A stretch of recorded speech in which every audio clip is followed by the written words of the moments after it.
Good evening, everyone. Welcome to our next Cardinal Café. Today we're going to be focusing on the Ohio School Report Card and kind of work through some of the things that are available to our public online so that everybody can get a chance to see what the data actually entails, where we rate, some of the things that we're going to be using with this data, and hopefully help you kind of dig into this yourselves to hopefully ask additional questions later on too. Again, my name's Craig Heath, Superintendent here. Very honored to be Superintendent in Mentor because we have great teachers, great kids, and a lot of great programming going on. And it's reflected in our school report cards as well, so you'll see some of that. Tonight's format a little bit more casual because we want to make sure that we open up some opportunities. If there are questions and we want to stop and dig into something, we can certainly do that. But I also want to make sure that the video presentation is useful for our community to be able to access our information on the Ohio Department of Education and Workforce's website.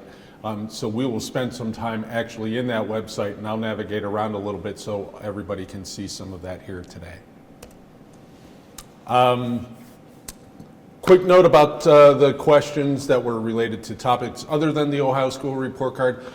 We will try and get some of those things answered individually here relatively soon. And also some of the questions that came out are actually leading us to think about some of the topics that we will have for January and March Cardinal Cafes as well. And we might do some broader topics based on some of those questions too. But if you did submit some questions that were not directly related to the school report card, we'll get those answered here relatively soon.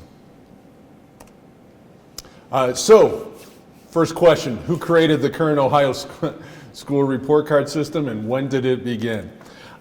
So we have had some sort of report card system for more than 20 years now. The system continues to be updated, but the most recent system was created in 2021 by Ohio lawmakers. As you'll recall, it kind of looked like letter grades at one point. We are now into the star system, so yeah, we wanted to, I think, turn to Yelp and the success that we see in a 5-star rated system. So that's where our report card now lives. The first report cards under this new system were for the 21-22 school year. So who issues these report cards? When are they issued? And who can see the report cards? So these are put out on an annual basis by the Ohio Department of Education and Workforce. So they issue those every year. Typically they will come to us in September. And the report cards are available to the public, so anyone can see those, and you'll see where you can locate that here on their website today. And I'll actually kind of toggle through some of the data on there as well so that you can see our data here in Mentor and be able to go in yourselves and kind of take a look at what it is that interests you. So as we jump into this, as we have mentioned previously, we are very fortunate here in Mentor Schools, and we received 4.5 stars on the 5-star rating system. So that kind of gets us rolling with some of the things that you will now see as we dig into the report card itself. So on the Ohio Department of Education and Workforce website, if you go to the search guide and just type in report card, it will spit out a couple of different things. All you have to do is click on one of those little things in the drop down from the search, and it will take you to one of these landing pages where you can see what the traditional report card system is all about. You can also see exactly how they start to determine some of these things with the if you're really into the data, they get into the technical documentation pieces, kind of walk you through some of the calculations, and I'll mention some of those things as we go today. But really what it does is it takes a look at how we are performing on those state assessments on an annual basis. It's amazing how many different ways they can slice and dice the data and come up with all of these different components, but we'll kind of talk you through that as we go here this evening. So again, this is one of those landing spaces. You can see the star rating system, 1 to 5 stars. It will lay out the 5 key components for you, and you can click on each of those and really dig into what that component is all about. Those 5 components that we're rated on right now are achievement, progress, gap closing, early literacy, and graduation. They also have some other data pieces that are incorporated into the report cards, and we'll talk through some of those here today. But one of the other things that we're actually really looking forward to next year is getting into the post-graduation readiness scores.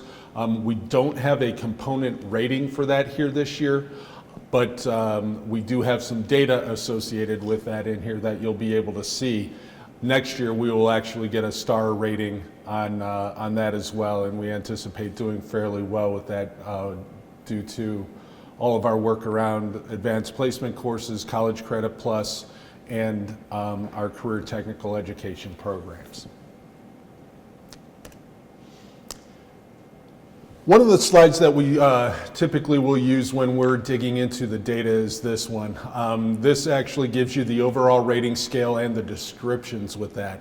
The points earned section of this slide over on the left, don't be overly concerned with that, because again it gets into all the complexities of the overall calculations and kind of spits out almost what looks like a grade point average type of scale. But that is how they will determine the number of stars that we have. Again, we are rated 4.5 stars out of 5, which again, as you look at that rating description, means that we are exceeding state standards here in Mentor. You can see all the way down the list there, 1 star through 5 stars, and how they rate those and what that description looks like. Everything from needs significant support to meet state standards to significantly exceeds state standards. So when you get to the website, the first thing that you will be able to do is type in Mentor Schools into the search bar, and it will bring you to the overall rating page. And this is what that page looks like. You'll see again up at the top over in the upper left-hand corner, that is where we have the 4.5 star rating. That is indicating that we are exceeding state standards. It then will show you each of the 5 areas that we're currently rated on with the star ratings. So you have achievement, where we're at 4 stars. You have progress, again, where we're at 4 stars. Gap closing, where we were 5 stars. Graduation, 4 stars. Early literacy, 3 stars. And we'll talk about that one a little bit more in detail here in a second. And then the final piece over here, the college, career, workforce, and military readiness. That is going to be that 6th component that will be averaged into the scores here next year as well. So we don't have a star rating there, but we do have some data that will appear there as we dig into this. So each of these then is an actual link that you can dig into that specific component. So as we're looking at this now and we jump into achievement, what we'll be able to do, is see the landing page for achievement, see some of the performance index pieces, the performance indicators, and then some of the data that is associated with that as well. So what I'm going to do now is jump into this, and it's going to take us to that particular page so that we can actually kind of navigate through the page itself. So with achievement, what we're looking at here first and foremost is our performance index score. So that's where we get our star rating from. And our performance index score this year was 93.6, and you'll be able to see that here in the upper left right now. What they will then do, and this is why it's really kind of weird what the state will do with all of the state assessments, is they come up with the average of the highest 2% performance index scores in the state, and that is what they're using for a divisor here with the maximum district performance index score. So they take our performance index, divide it by the average of the highest 2% in the state, and come up with this performance index percentage. So we were at 85.6%. The way that's rated then with the 5-star system, you need to be 90% and above to get 5 stars, 80 to 90% get you 4 stars, 70 to 80, 3 stars, etc. So we're at 85.6. Again, we're 4.4 percentage points away from being a 5-star rated district with achievement. So that's how that star rating is calculated. However, the fun part of this page itself is digging into some of the data itself. When we start looking this, we're going to start at the left-hand side and then we'll switch over to the right-hand column here. But what you'll be able to do as you dig into this is see overall, here's our trend for PI score over the last 5 years. So back in 2020, we were at 81.6, we dipped down to 79.2, and then over the last 3 years here, we've been at 88.6, 91.7, and now we are at 93.6. So we are trending in the correct direction now, which is what we're looking for right now. This will also kind of break down for you with those different colors that are in this bar graph, whether the students are scoring limited, basic, proficient, accomplished, advanced, or advanced plus. So that's what all of these color breakdowns will do for us. So we can see that 29.3% of our students were scoring at the advanced level this year on the state assessments. 24.8% were performing at accomplished levels, 25.8% in proficient, 8.3% in basic, and 3.4% were at the limited level. How do you get points for people scoring in the limited area? So that's where we go into the calculation tab here. So that's the PI trend. They've got proficiency trends here as well, where we can look a little bit closer at those pieces. But getting into that question, because that is a great point, this is where that calculation comes from now. So we have those percentages of students that we just rattled off. And we've got those broken down by advanced plus, advanced, accomplished, proficient, basic, limited.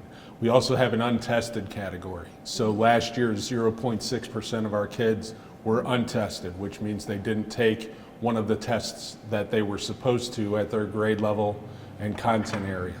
We get 0 points for those students.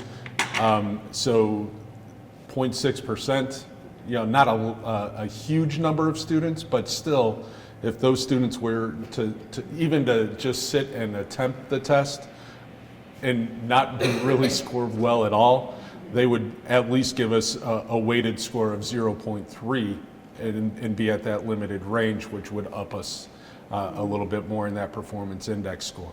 So you can see what we're shooting for obviously is proficient, that they set those proficiency bars. That gives us 1 full point for a student performing at the proficient level.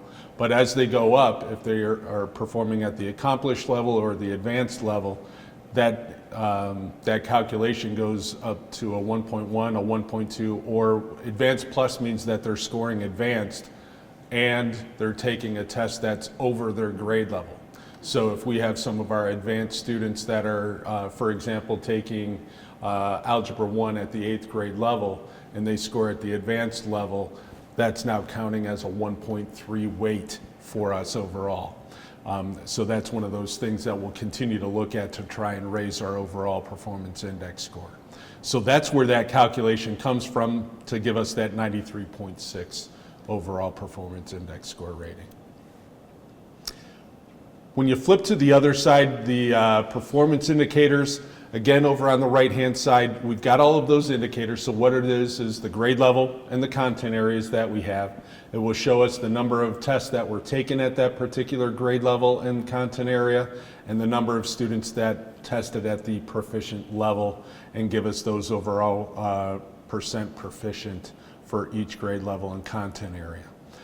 As you're looking through this, again, 75%, 71% at 3rd grade. This is one of those grade levels that we're really taking a close look at, because really this is the first time that our students are taking those high stakes tests. maybe the first time that they're actually using a computer for taking a test as well. So we're trying to figure out, are there some things that we might be able to do to make that transition into this testing world a little bit easier for them. We want to make sure that our students have every opportunity to demonstrate their content knowledge, not just, okay, I'm able to navigate this on this new screen. So what's test-taking skills might we be able to develop with them? Absolutely. My daughter, she's in 4th grade, but I remember last year, and she was very nervous about, this is the first time I've had to take a test on a computer, and but that also, I think, coincided with like some of the changing in the way we were teaching math and/or reading. So do you think these numbers are reflecting both of those issues? Yeah, so the other thing that we will do then too, because if we click on the trend graph over here, we can kind of see how our students are performing over time. So like if you look at math, for example, because we were implementing the new Open Up math resources, over the last couple of years, we've seen some significant growth. Sorry. Yep, we were at a 65.8% back in 2021 for 3rd grade math. Over the last couple of years, as we've started to implement these Open Up math resources, we've increased to 71.7 and then 72.9. We had a little dip this last year back down to 71.1. But again, different cohort of kids too. Yeah. But we are seeing some significant increases with the math, which is an important thing for us. I think it'll be a very interesting component here this year with the science of reading now coming on board, to see how our test scores are impacted based on some of that new, the new strategies, the new resources that we'll continue to be using here. You can see that from the English language arts as well. We actually did have a little bit of an increase this year, back up to 75% in 3rd grade, where last year we were down at 72.8%. This trend line will be very interesting because, again, as we talked about with math, when I first interviewed for the superintendent position here, in the final interview, the board had us do a presentation of some sort to them based on what our knowledge of the district was. And again, I'm a data geek by heart, and was a director of data and assessment and a couple of... That's why you're so excited about Oh, all yeah. the visuals and the numbers. Love this stuff. But so what I did is I actually did more of a data analysis of some of the test scores. And one of the things that obviously popped up right away as we started to look into some of those data points was middle school math was really, really low. So if you take a look at this, if I click down here and let's go to 7th grade, for example. Back in 2021, our 7th grade math scores were at 59.8%. And again, those were some of the things that we were looking very closely at that time. And I told the board at that point coming in, that would be an area of focus, obviously, I would have. I had the data and assessment background, but then also jumped into the curriculum world and was an active part in curriculum in a couple of previous districts as well. So when I first got here talking to Mrs. Bonas and Mr. Luciano out of our curriculum department, they had already started looking at the Open Up math resources at that point in time. So one of the priorities for me that first year was really getting into the professional development sessions that we had, so that I could sit in with the teachers, them seeing me there, listening to what our national experts in that program were suggesting, talking about strategies, and that way I could kind of get an idea of, okay, this is what they're expected to do, so that when I go out and do my school visits, I'm always looking for math in any building I go into. And I'll pop in and sit down and I'll talk to the kids, I'll talk to the teacher a little bit, watch the activities that they have going on, and again, just to kind of make sure, okay, are they doing what we did in the professional development? Is it a similar activity? Is that activity working? Is it engaging the kids? Is it not? That way we can have additional conversations as we continue that professional learning over time. And what you can see just over the last couple of years, we've gone from 59.8 to 59.9 up to 66.4 and now 66.7. Now, we're still not where we want to be with that, but it's much better than we were. So one thing that's crossing my mind is I've seen, well, my girls have scored extremely high, but my son, who has ADHD, could be anywhere from limited to advanced, and he's got the smarts, but if he's having an unfocused day, or I'm wondering how much of the deviation could be because kids maybe aren't diagnosed properly, and maybe this is a Tricia question or something, where we need to understand what kids have ADHD or other learning disabilities and try to figure out what accommodations they need or to get them diagnosed, because I'm guessing that a lot of kids could do better than they do if, you know, they understood, if we had the right environment for them to take the test. Right.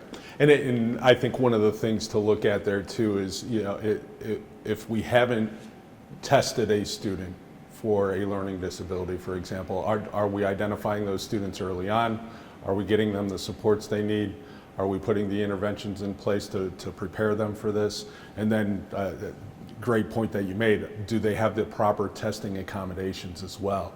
And that can be done through an individualized education plan, an IEP, or it could be done through a 504 plan as well, where we're looking at things like extended time or a read aloud situation, or there are different parts within the test itself being given on the computer screen, because again, that's another challenge for a lot of those students as well. They can like block things off and go one line at a time, as opposed to having to read the entire thing on the screen. So there are those types of tools that are available too that meet their individual needs as well. So those are some of the things that I think we do a really, really good job of that here in the district. And there's actually one of the components where we'll dip back into that here in just a second too. So we'll show you a little bit of progress that we're making with especially our students with disabilities. I'll show you one other here as you look at 8th grade. Again, looking at math, 2021 we were at 34.9%, which is again kind of a startling number. Went up to 43.4 in the 2022 school year. Starting the implementation process of the Open Up Math resources, we've then jumped up to 54.6 last year, and then this past year 67.7%. So incredible growth over that period of time, and again, it's been so much fun to watch the engagement level in those middle school math classes, in particular with the Open Up resources. That's why we're exploring that in other grade levels now as well. We're dipping down into the elementaries.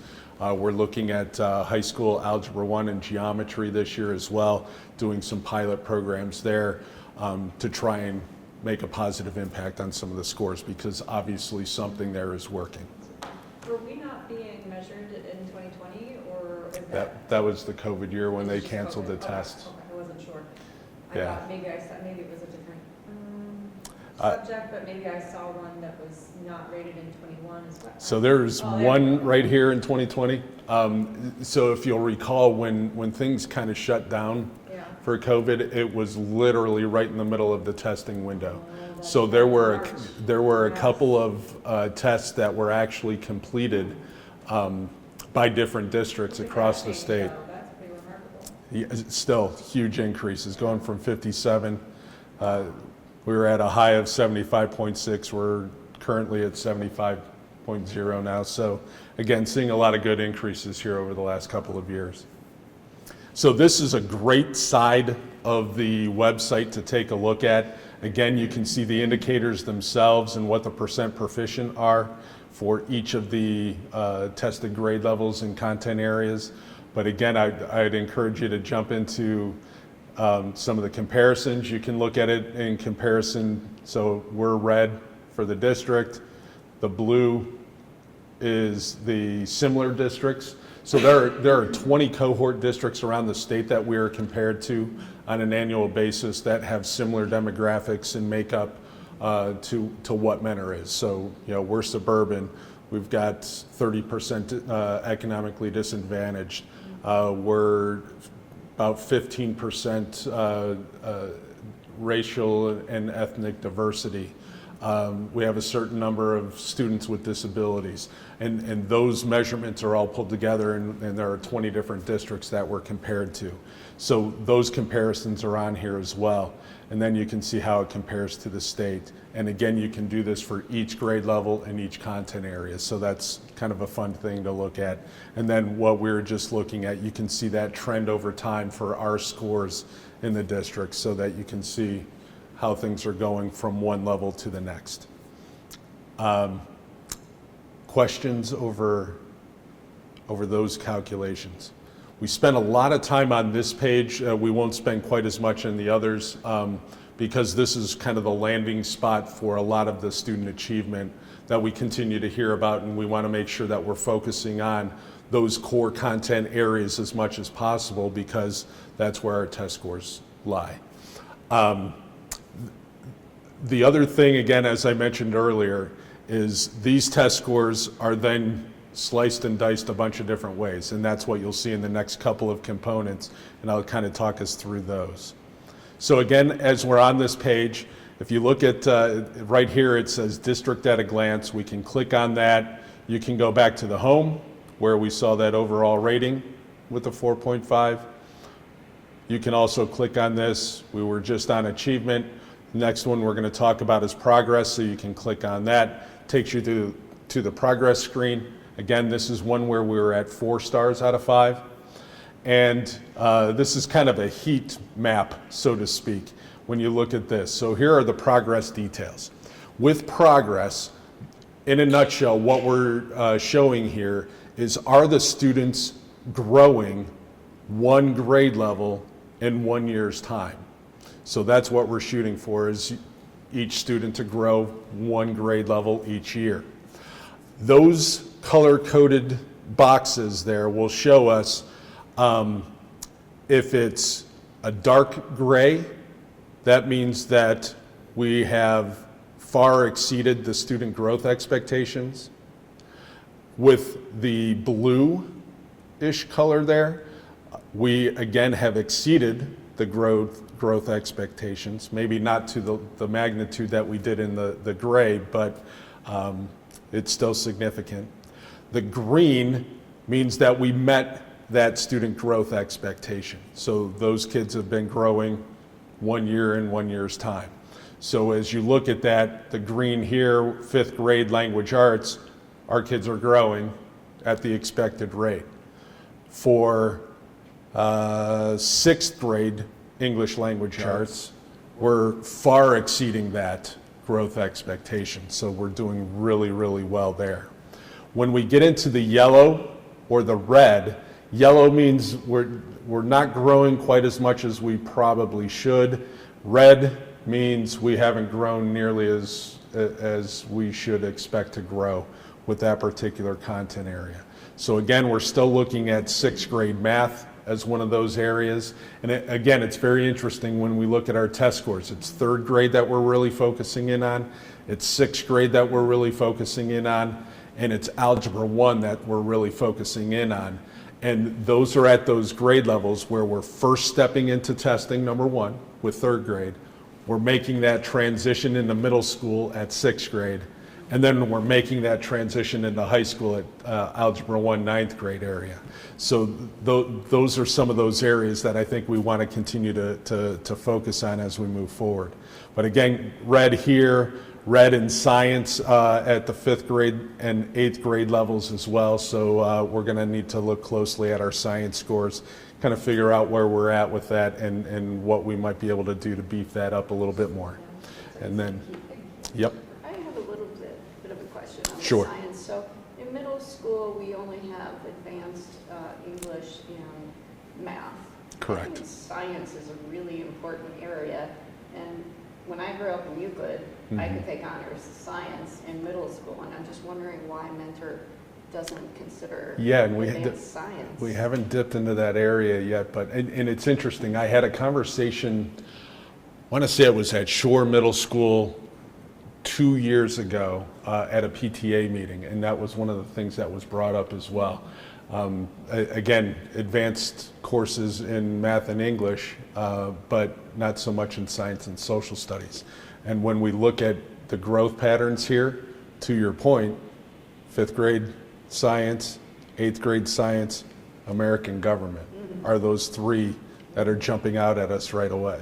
Does the teaming approach help with that at all? Part of that, it goes back to the teaming that we do at 6th and 7th grade. We don't do the teaming at the 8th grade level, and there might be a little bit more flexibility for us there to play with, but that's definitely something I think we need to consider as we move forward. Yeah, and even like if you get to 9th, it's hard to take honors biology because you also had to have the prerequisite of physical science. So you either have to take both or you have to take summer school. So it's hard to even take advantage of honors in 9th grade. So it makes no sense. And I'm kind of shocked with how well Mentor does. I feel like this is a weak area, especially since science is such a huge potential for like careers. Right.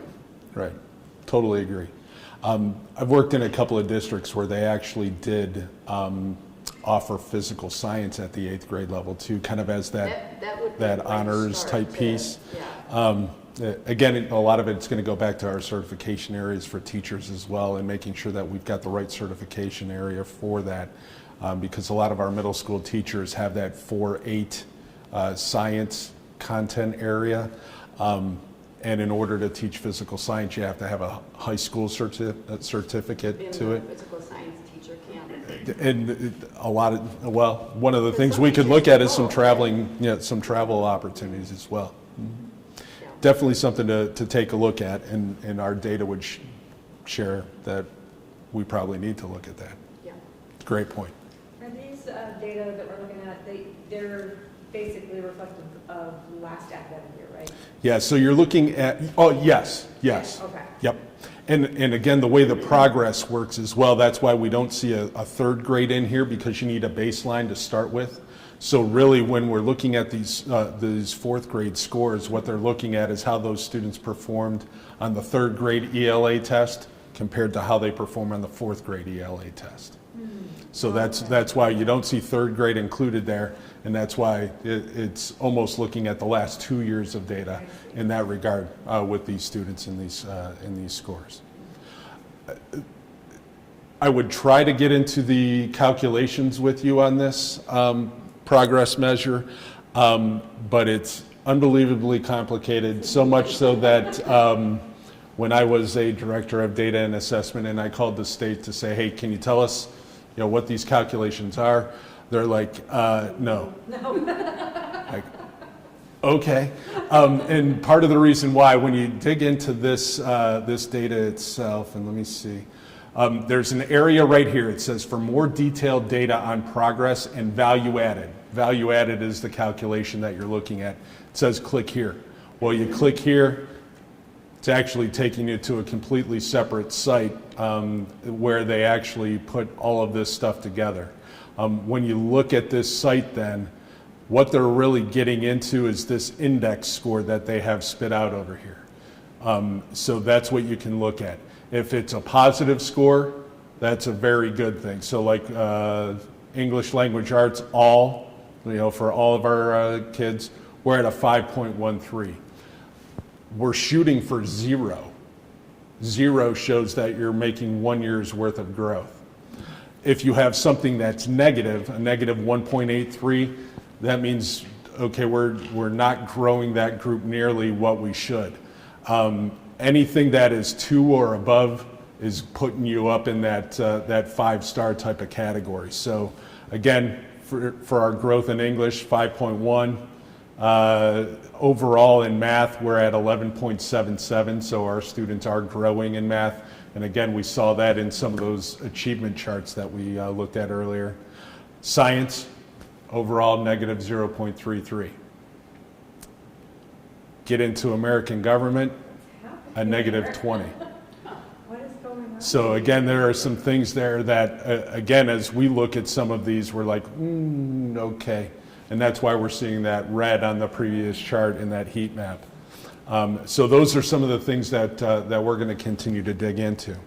What we do with a lot of this data, just as an FYI for everybody, we meet twice a year with our district leadership team, and we go through a ton of data.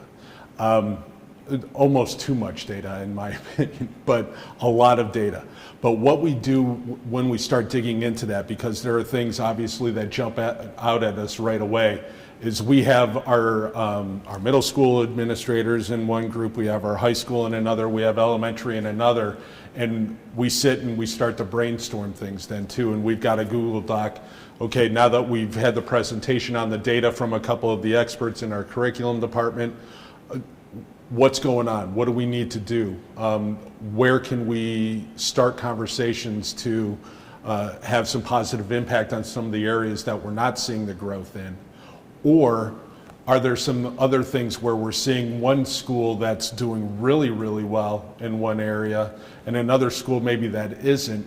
Okay, what are you guys doing that maybe we're not doing here, so let's learn from each other.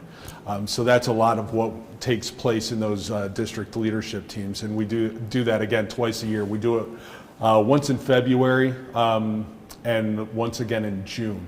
So we're going to be taking a look at some of our fall scores that we have in February, and then we start digging into some of the spring scores in our June meetings then as well.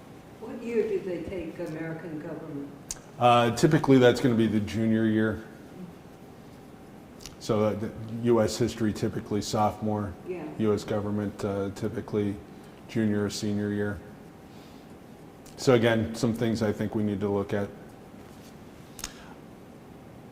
All right, jumping back into our report card here again. Again, going up to district at a glance, going to jump down to gap closing. Again, gap closing, using a lot of the same data that we have out of those state assessments. What we're doing here now in this component is we're actually looking at achievement and progress, so those first two components that we just talked about, but we're looking at it from a demographic subgroup standpoint. So this gets into our students with disabilities, different racial and ethnic backgrounds. We're looking at economically disadvantaged. We're looking at we talked about students with disabilities, English language learners. We're looking at that group as well. And we're just trying to see, are those different demographic subgroups achieving and growing at the appropriate levels? So again, you always hear about trying to close the achievement gap. That's basically what we're looking at in this So they're picking calculation. out the people, or they're picking out the people that do bad? No, looking at everybody again, just based on what their subgroup is, and then looking at how did they score proficient or higher, and are they growing, basically. The calculation is here. It's again kind of a complicated mess, but you know, how many points are possible? How many points did you earn? And basically, our percentage spits out as 72.1%. This area actually with the 72.1% is incredibly high. So much so that we are rated 5 stars in this area. So we are closing the gaps, so to speak, in these subgroups. You can look at some of the data here to figure out that calculation if you would like, but really the meat of this is down here below where you get into the charts and graphs again. So what you'll see when you dig into the charts and graphs, on the left-hand side here, you're going to see the English language arts achievement. So what ends up happening is they're looking at that performance index score again. So what percentage were basic, limited, proficient, accomplished, advanced. And there is a target performance index that is set for each subgroup. That target is this red dot that you'll see. So the target for our Asian and Pacific Islander goal was 88.3. Our students earned 103.9. So we far exceeded that expected goal. And you can look at that for each one of these categories as you go down. So white non-Hispanic, here's all students. Here's our Hispanic goal. Here's our multiracial, English learners, economically disadvantaged, Black, non-Hispanic, and our students with disabilities. So that we have different goals for each of those. For English, same thing for math. You will see that all of these dots are here, and all of our students are performing way out here. So. Did you say how they developed those targets? Did I miss that?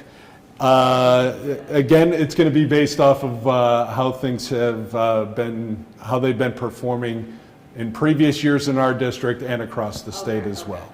So again, not goals that we set, Right. they are goals that the state sets for us based on what our data has been in past years. Can we go back up? There was like, it looked like we had almost all the points, but there were like a couple zeros. And that was just in gifted. Yep, and we'll talk about that too, because that is actually one of the questions that was submitted to us as well. So I'll show you that here in a second too. So yeah, that's where we have a couple of zeros in this right now, and we'll kind of talk through why.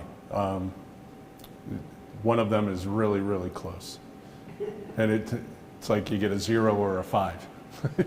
Again, it's not impacting us overall because we're at a 5-star rating here, but still, it'd be nice to be higher than the 72.1, even though that's a really, really high score. You'll see the other one is that English language arts growth for the different groups, and you'll see that as we scroll down here next. So that was the achievement component. Then we're looking at the growth component. So again, you've got the red line here is what we're shooting for. That will get us above those levels. Again, as you'll recall, we said that we're really shooting for 0. The 2 is what puts us at the 5-star piece. If we're at 0 to 2, we're in the 4-star category. If you have anything that dips down below 0, those are some groups that we need to look at from a growth standpoint. So again, everything is color-coded here. You can see that. This is all students. This is our white non-Hispanic. Our students with disabilities actually did very, very well here. So again, to our point a little bit earlier about trying to make sure that we have the appropriate accommodations for some of the students, based on the growth measures, we are seeing that. When we look down here, we've got our English learner population is one that isn't growing as much as we would hope in English language arts. So maybe something that we can look at from a support standpoint there, because obviously we're getting the support out of the students with disabilities. How do we do that with our English learners as well? I know Mrs. Bowser out of our Student Services Department is already looking deeply into that. We actually are playing around with a couple of technology pieces right now that may help us as well, because we are seeing an uptick, especially in our Spanish-speaking population here recently, that we're trying to make some inroads with. Personal group of mine that I would love to work with too, since I was a Spanish teacher. I see. The other group that we're looking at closely here is our multiracial group, which is at a negative 0.4.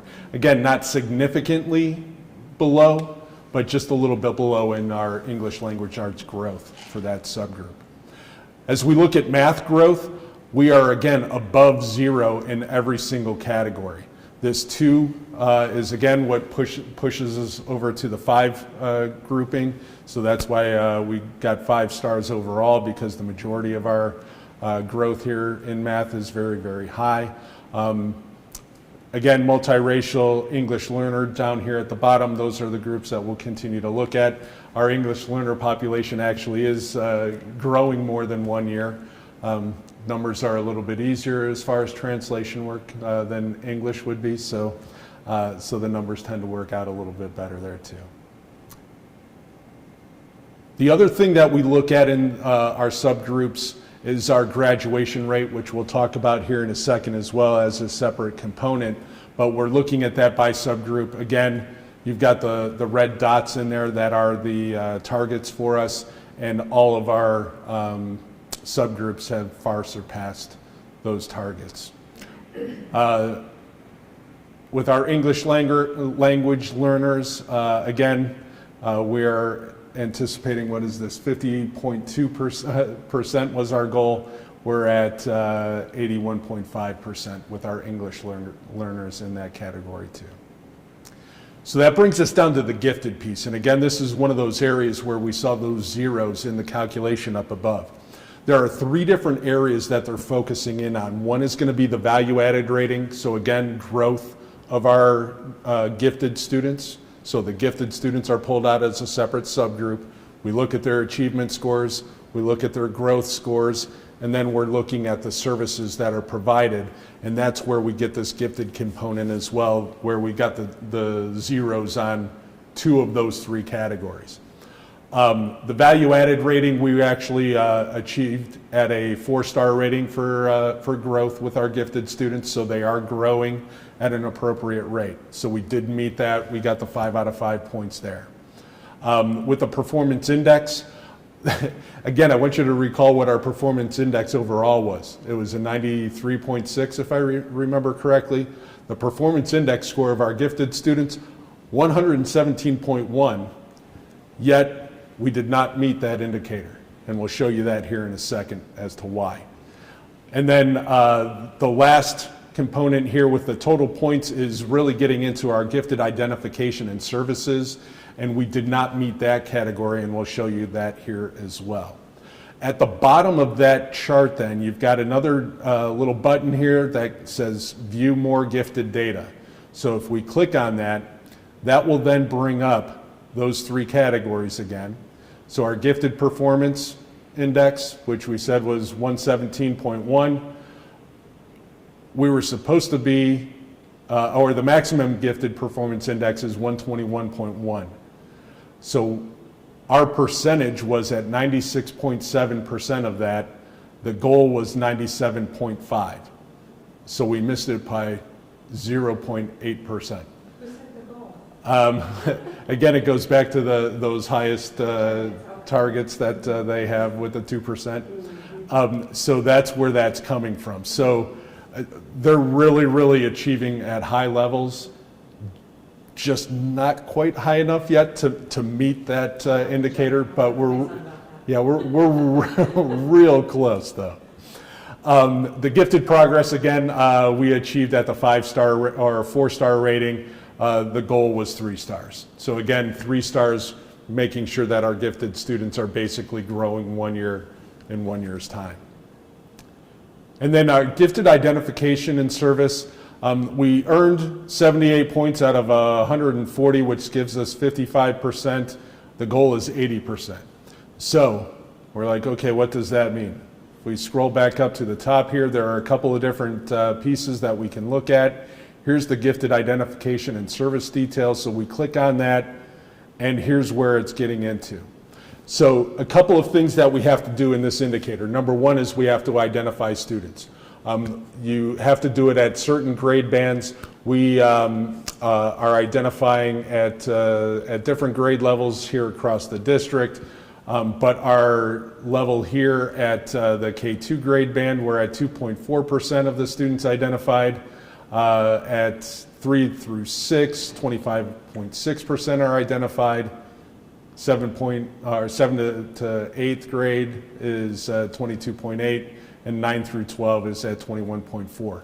So these are those students that are identified gifted for superior COG and a specific academic ability. That's the percentage of what? The percentage of total students we eventually identify? Yes, so this is saying that It's not the percentage of the grade.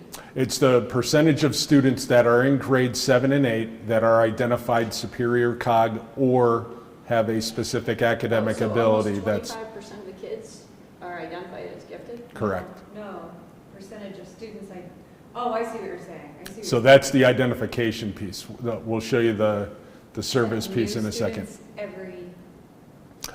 No, it's just that percentage overall that is identified in that grade band. So say a student's identified in 2nd grade. They would still appear As in part the of that third 25. through 6. Yeah, so they'll stay. Once you're identified gifted, you're gifted all the way through. You don't get kicked out? No. So then how did it go down then in percentage of students identified? If the ones previously, did they move out of the district? So it's based on the cohort groups as well. So right now, in those kids that are in grades K through 2, 2.4% are identified gifted right now because we haven't tested everybody yet. By the end of second grade, we will have tested everybody. So that's why the number jumps up so much in third grade. Yes. When we get into the gifted service, this is where we're starting to see a couple of the gaps that gave us that 0 in this category. We don't service students in grades K through 2 right now. So that's why we're earning 0 points there. Are we changing that? Not yet. Partly because of staffing costs. So let me ask, in elementary school, they actually give an actual IQ test to identify gifted kids. They don't do that in middle school. Are they just basing it on like honors? No, so what we will do, because we have to test in a couple different grade bands, and to be honest, I don't know off the top of my head what grade levels we do here in Mentor right now. In previous districts I've been in, it's been like grades 2, 4, and 8.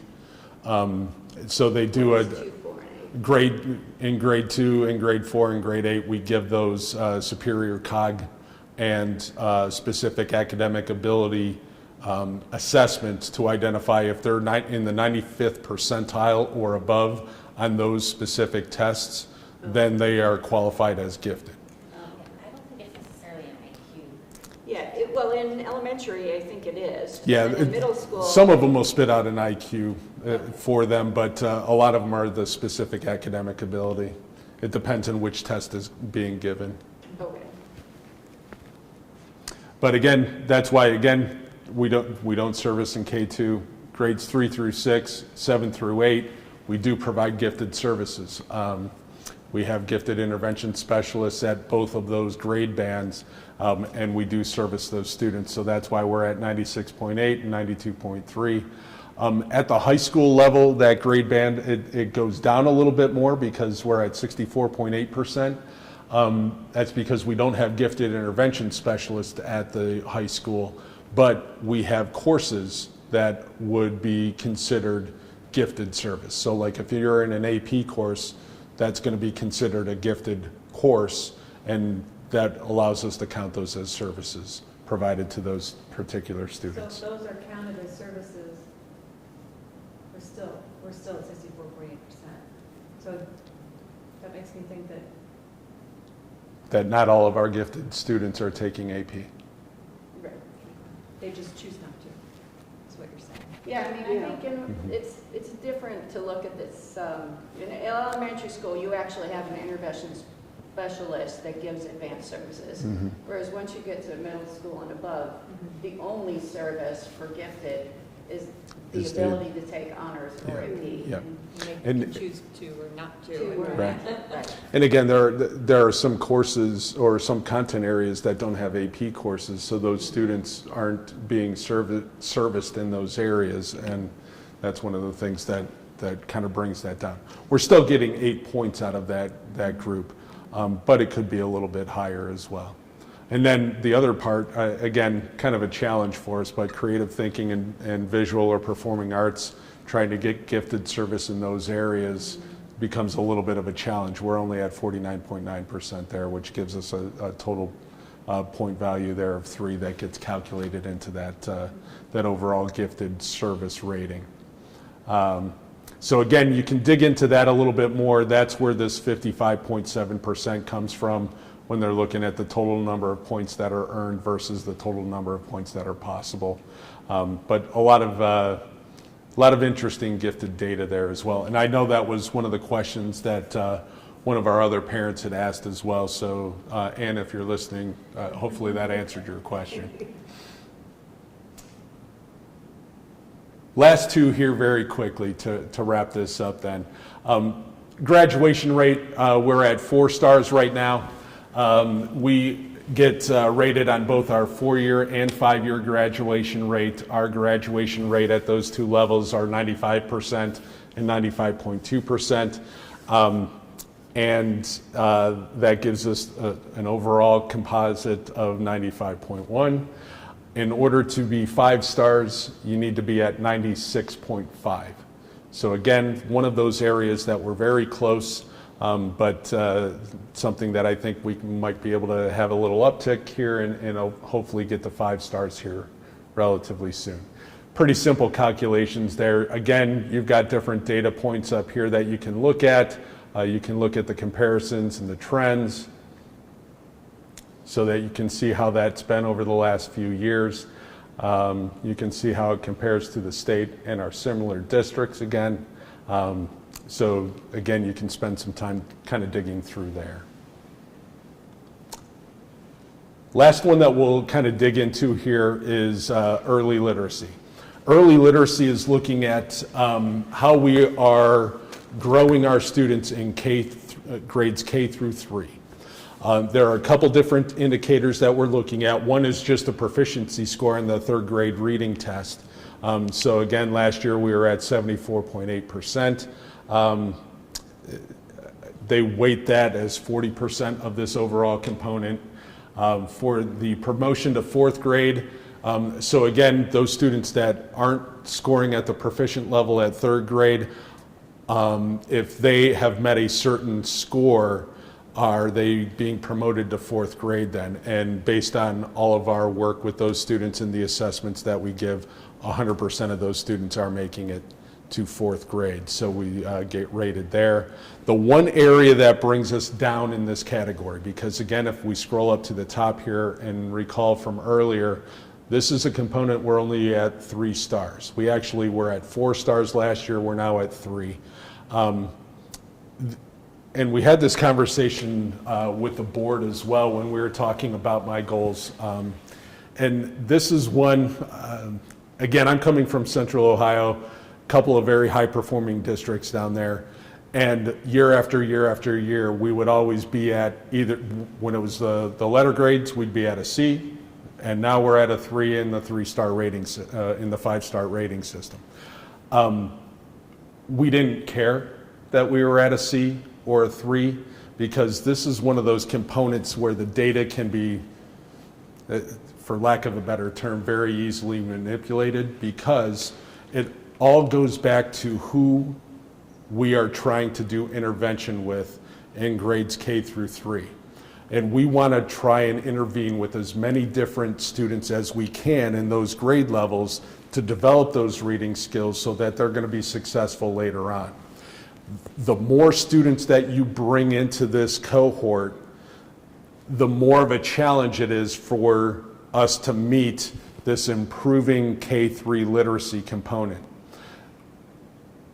We were at, what is it, 45.4%. And again, calculations there are a little bit complex, but basically what it comes down to is we're trying to gather as big of a scoop of these students as we can to provide intervention for, even if maybe they're at the top end of that, that threshold to be on track versus not on track for meeting the 3rd grade reading guarantee. We're going to pull them in and provide them that intervention to make sure they get above that mark. So when we're looking at 74.8% of our kids actually being marked proficient or above, that indicates that we're being successful with that here later on. It's just that as we're doing that, that improvement over time in grades K, 1, 2, and 3, it's a little bit more of a challenge. You can dig into more of those measured details right here where it says improving K-3 literacy measures. You can see, again, the percentage of students that were previously off track that moved to on track. Again, we're trying to support as many students as possible. That means that we're continuing to provide those interventions. So technically they look like they're off track, but when we actually get to that 3rd grade test, they're meeting the bar as being proficient or above. So again, 3 stars, be nice to be 4 stars, but not overly concerned by that at all. You can dig into that a little bit more. Again, data is a little bit complex there, but you can kind of take a look at it. But at least wanted to show you a little bit for that also. Final piece before we wrap up here. There are a couple of other components on here. You've got a gifted data set. You've got some financial data, you've got district details. Again, that one area for next year, the college career workforce and military readiness, we don't have a rating yet, but they are giving us some of those scores.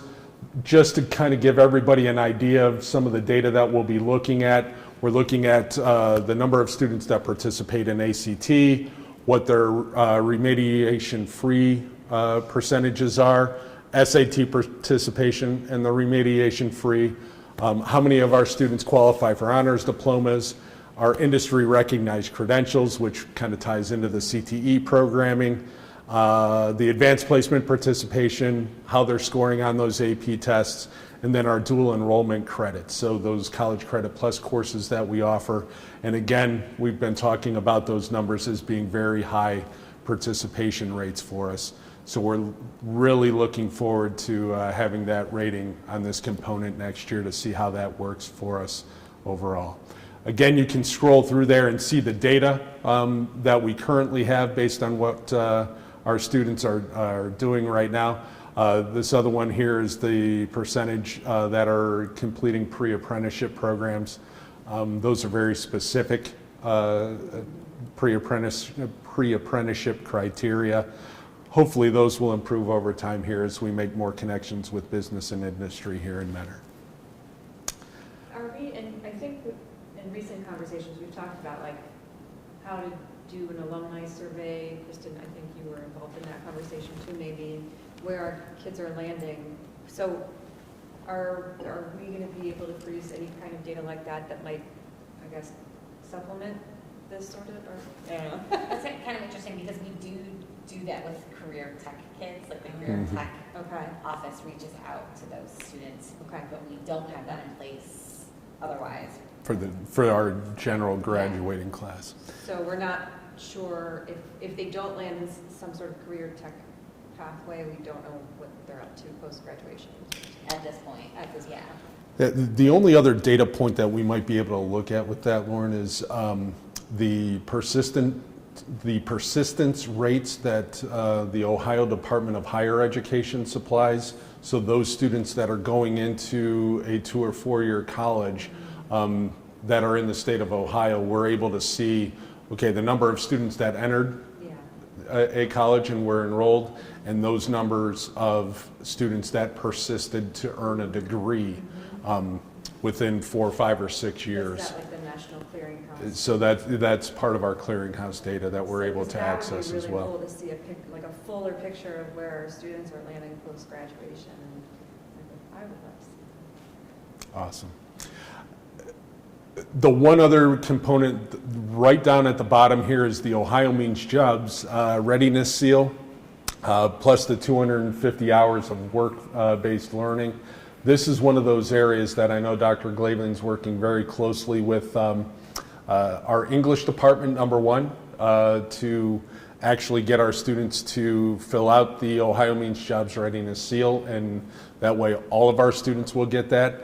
And then based on that number, we'll also be able to tie in those that are doing 250 hours of work-based learning experiences as well, which will be tied into a lot of the CTE programs. So we anticipate this, 2.6% to be significantly higher when we get rated here next year as well, because we implemented that here this year. Again, this will be a great component for us to see here later on. Let me flip back to just a couple of final slides to show you.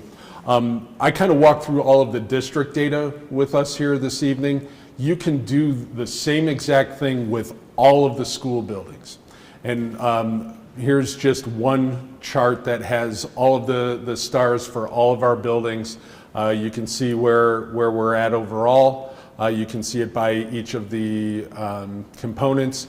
Obviously, our elementaries and middle schools are not going to have a graduation rate. That's why they're not rated. Memorial Shore and the high school will not have an early literacy rating. So that's why those are not rated. But you can see overall how we've done. Again, we had 2 5-star buildings this year, Hopkins Elementary and Mentor High School. Memorial and Morton were both at 4.5 stars, which great accomplishments there as well. But we were anywhere from 3 to 5 stars in our overall ratings for our buildings. I know one of the other questions that did come up, and that might be, before we get into that question, the one other thing that we like to do is look at how we compare with the county.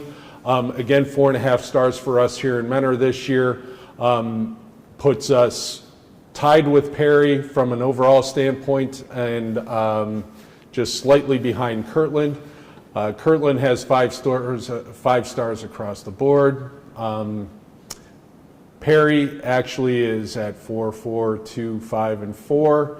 We actually are at 4, 5, 3, 4, and 4, which puts us overall with more stars than Perry. So we're at actually number 2 in the county right now overall, and you can see where the other districts fall just as a comparison piece there. 4.5 and a half. Yeah, I think they're reading to say that's a half star. yeah. So we did the stars too. So 4 and 4 stars. Yeah. So we're at 8 stars in achievement. We're at 9 in overall. It's a smaller district, though, to be sure. Yeah, and again, one of the Point that out. one of the things that you'll notice, a lot of the districts out there that are 5 stars overall, and literally have 5s in every single component, they obviously are smaller districts. Traditionally, they're going to be very wealthy districts as well, and they have much fewer. I've got to think of the right words. They have fewer demographic subgroups than we do. Right. So literally, we have enough students in every single demographic subgroup to count when you're looking at that gap closing measure, when you're looking at achievement scores. Most districts might have 2, maybe 3 when you have those smaller districts like that. That's why you see a lot of the smaller, wealthy districts scoring 5s across the board. There are some larger districts out there that are at 5 stars as well. But again, traditionally, they're going to be fairly wealthy districts too. A couple of resources out there. If you go to the Ohio Department of Education and Workforce website, the Guide to Ohio Report Cards is a great resource because you can actually look into how the different technical calculations are made. Also, the Student Recovery Dashboard is a new one for us as well. We're still digging into that and going to be using that a little bit more in our district leadership team conversations here as we go this year. This was the question about the gifted services that I believe we've answered already. But one of the other questions came up, why are rating differences among buildings? And really when it got into the meat of that question a little bit, we do want to provide similar resources and similar experiences no matter what building you're in. We have a couple of buildings that are a little bit lower than others. For example, Bellflower was at a 3.5, but Hopkins is at a 5, was part of that question. Shore's at a 3, Memorial's at a 4.5. So what are the reasons behind those disparities? Well, again, a lot of it's going to come down to the demographics that we have in the different buildings. A lot of that will be indicated in that gap closing measure. The other thing that we noticed is when we had some of our district leadership team conversations and we started to notice some of those differences, different grade levels have been piloting different programs over the last couple of years as well. And we had a couple of early adopters with the Open Up Math resources, for example. And we know Bellflower was playing around with them at the 5th grade level in a different way than they were doing it at Hopkins. And that was one of the things we're like, oh, and when we look at the achievement levels, they were a little bit different.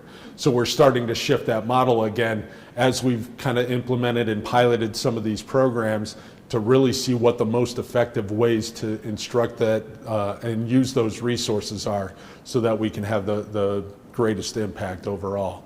The other thing that I'll mention as well is We have 3 different title buildings in the district. We have Morton, Lake, and Ridge identified as Title I buildings. Those 3 buildings actually have a few additional resources from teachers that are able to provide intervention for our students that are economically disadvantaged, specifically looking at the academically at risk, economically disadvantaged students as well, to try and put those supports in place to make sure that those students are achieving. So we do have a little bit of a discrepancy in the resources that are available with those 3 buildings that might be a little bit different than what we would see at Bellflower, Orchard Hollow, Hopkins, and Fairfax. Thank you. And I was just looking for more on our graphic there, so I need to fix that before we post. What would you say, the question, and this is a very good question, first of all, but what about Shore and Memorial? Yeah, Shore and Memorial is interesting. And again, we'll go back to the implementation of the Open Up Math resources, because again, we saw different levels of implementation when we did our classroom visits between the 2 buildings. Now, that's not the only reason, but that's one of the things that jumped out at us.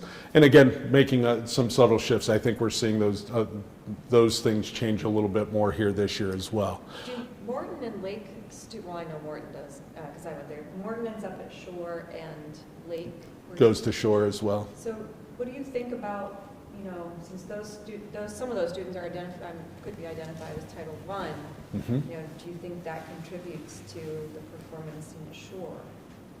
Okay. Again, you got to go back to the demographics. Yeah.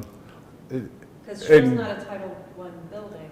No, because we don't provide Title I services at the middle school level. I have to think something's, Mhm. related Well, there. and again, just being perfectly transparent, because the data indicates this, you go back to economically disadvantaged status, and that is a significant indicator. Yeah. So is there anything we can do at the middle school level to support those kids? Any additional humans are always Staffing. welcome. So staffing is the key there. I think we try and offset that as much as we can from the teaming aspect that we have, especially at 6th and 7th grade. But again, I think we need to take a close look at that. Is that the most effective way to do that, or is more targeted intervention a better indicator for us? What that teaming does is it does reduce our class sizes overall, which I know teachers and parents appreciate that. But that isn't necessarily an academic achievement indicator. Yeah. Class size does not have an impact on academic achievement. Targeted intervention does. Yeah.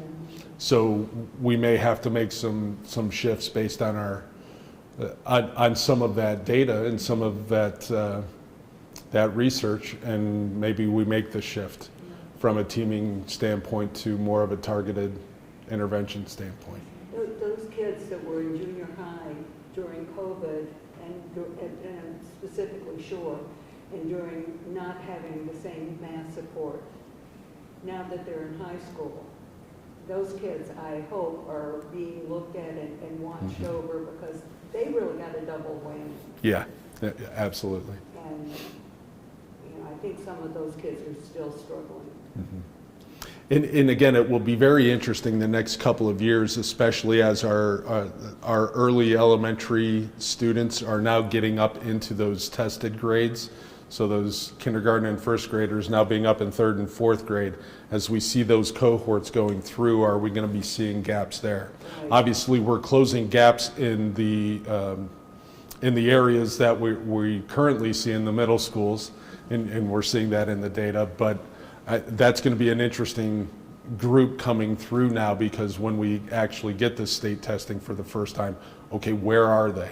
And that may be another reason that our 3rd grade scores were a little bit lower last year, because that's one of those first groups coming out of COVID that are now into those tested grade levels. We have to see how that's going to grow over time. I mean, I think big picture wise, by the time they get to junior high, you're looking at 4s and 5s. Yes. So I guess that kind of puts things in perspective a little bit. And again, that goes to the quality of the staff that we have here. They are absolutely phenomenal, and every time I go into a school building and pop in a classroom and see the kids engaged, it's amazing what our teachers do on a daily basis with these kids. They are truly impressive. That's our presentation here this evening. Again, I would encourage you, go back, take a look, stop, rewind, whatever you need to do with the video, jump into the website itself, kind of scroll through, find those things that are of interest to you. And then if there are additional questions, feel free to fire them our direction and we'll try and get you some answers for that. Thank you so much for being here this evening, and we'll wrap it up.